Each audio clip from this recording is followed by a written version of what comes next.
Hello, Mr. Dowse here, and in this video we're going to look at Python task 7.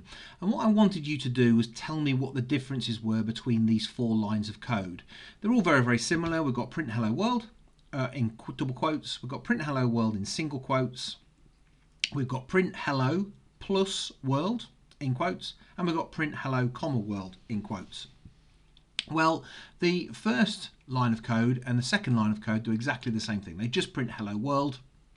And in Python, it doesn't matter if you use double quotes or single quotes. In some programming languages, if it's more than one letter in your string, you have to use double quotes. And if it's a single character, you have to use single quotes. But in Python, you can choose whichever you prefer. It doesn't matter. You can use whichever.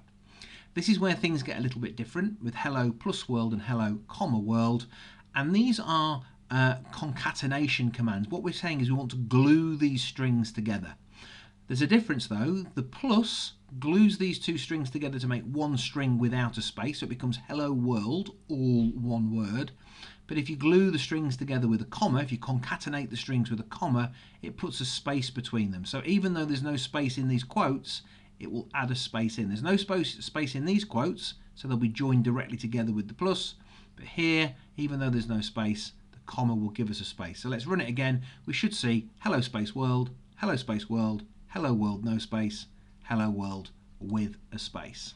Let's run the module, bring it across, hello world, no space and space. Normal, but with single quotes. Concatenate the string with a plus, glue it together. Concatenate the string with a comma, glue it together, but add a space in between. That's task 7 done. Thanks for watching.